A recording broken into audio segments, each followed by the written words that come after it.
جی پیارے دوستو، خطابت مافی ضمیر کے اظہار، اپنے جذبات اور احساسات دوسروں تک منتقل کرنے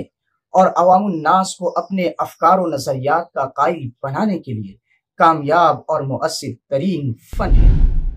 ایک قادر الکلام خطیب اور شاندار مقرر مختصر وقت میں ہزاروں لاکھوں افراد تک اپنا پیغام پہنچا سکتا ہے اور اپنے عقائد و نظریات ان تک منتقل کر سکتا ہے۔ شعلہ نوا خطبہ حالات کا دھارا بدل دیتے ہیں، ہواؤں کا رخ تبدیل کر دیتے ہیں، معاشروں میں انقلاب بپا کر دیتے ہیں، میدان و غار میں کنجش کے فرومایا کو شاہین سے لڑا دیتے ہیں، خون گرما دیتے ہیں، روحوں کو تڑپا دیتے ہیں۔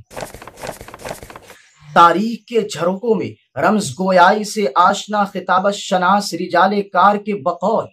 خطابت صرف رائے کی ہمواری نہیں بلکہ روحوں کو جیتنے کا فن ہے، کیونکہ خطابت لفظوں کی وہ پھوار ہے جس سے ویران کھیتی ہری بھری ہو جاتی ہے۔ اسی لیے علامہ جاہز کے نزدیک خطابت بیان و بلاغت ہی کی ایک صورت ہے۔ ارسطو نے اسی خطابت کو اثر انگیزی کا فن قرار دیا ہے، اور یاد رہے انہی کارہائے نمایاں کے طفیل خطابت کو تاریخ کے ہر دور میں محترم الشان اور قابل فخر فن کی حیثیت حاصل رہی،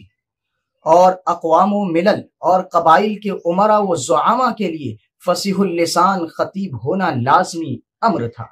کیونکہ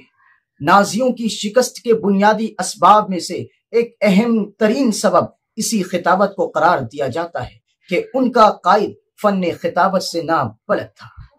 اور اگر ہم قبل الاسلام زمانہ جاہلیت کی تاریخ پر سرسری نگاہ ڈالیں تو اس دور میں بھی ہمیں کئی معروف زمانہ، فصیح اللسان اور جادو بیان خطبہ اس فن کی بلندیوں کو چھوتے ہوئے نظر آتے ہیں، اور جیسا کہ ان میں قیس بن ساعدہ، صحبان بن وائل، عمرو بن مادی کرب، عمرو بن کلثوم، حارث بن عبادہ، درید بن زبید، مرشد آل خیر، قیس بن زہیر اور ذوالعصبہ الازوانی اور اکثر بن سیفی کے نام خصوصیت کے ساتھ مشہور ہے۔ اور یاد رہے زمانہ اسلام میں خود حضرت صلی اللہ تعالی علیہ وسلم ایک سحر انگیز اور پرتاثیر گفتگو کے مالک تھے۔ خطابت آپ پہ ختم تھی، بڑے مجمع میں ایسی گفتگو کرتے کہ لوگ ٹکٹکی باندھے سنتے اور دیکھتے رہ جاتے۔ ہاں، آپ کے حسن تکلم نے پتھر دلوں کو موم اور جنگجو مزاج طبقے کو عاجزی کا پیکر بنا دیا تھا۔ آج سے کچھ عرصہ قبل ایک زمانہ خطبہ کا زمانہ کہلایا،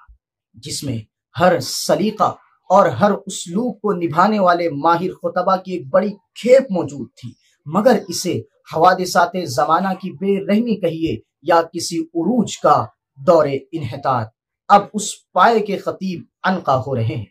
اور اس پہ درد دل رکھنے والے حضرات نے محنت شروع کی تو شروع میں بڑی مزاحمت کا سامنا رہا۔ کچھ کہنے لگے کہ اس کی کیا ضرورت ہے، شہرت کا بہانہ ہے، نہ جانے کیا کیا کچھ۔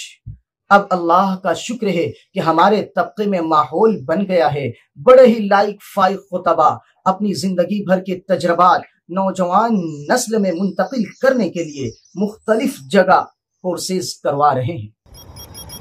اب ایک مسئلہ اور جنم لے رہا ہے کہ طالب علم پریشان ہے کہ وہ کہاں فن خطابت کے سلسلے میں دور دراز کا سفر کریں۔ اس لیے ہم نے آن لائن فن خطابت سکھانے اور مشق کرانے کا مکمل اور منظم شاندار نظام ترتیب دیا ہے۔ نیز اس سلسلے میں ہمارا مشورہ یہ ہے کہ کورس وہاں کیا جائے جہاں لیکچرز کی بھرمار نہ ہو، جہاں املا کی بار گراں سے طالب علموں پر تقدر نہ ہو، بلکہ ایک ایسا متوازن ماحول ہو جہاں ابتدائی اصولوں کے املا و یادداشت کے بعد زیادہ سے زیادہ مشق کا ماحول ہو، کیونکہ کہا جاتا ہے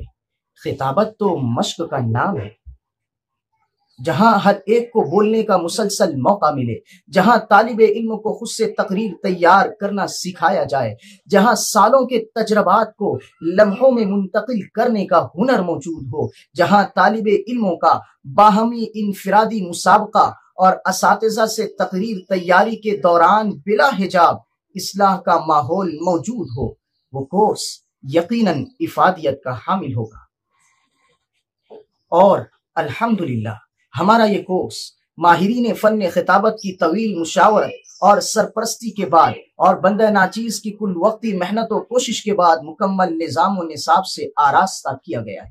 اس کورس کے ذریعے ایک طالب علم خود سے خطبہ جمعہ، درس قرآن و درس حدیث اور عوامی گفتگو تیار کر کے بیان کے قابل ہو جاتا ہے۔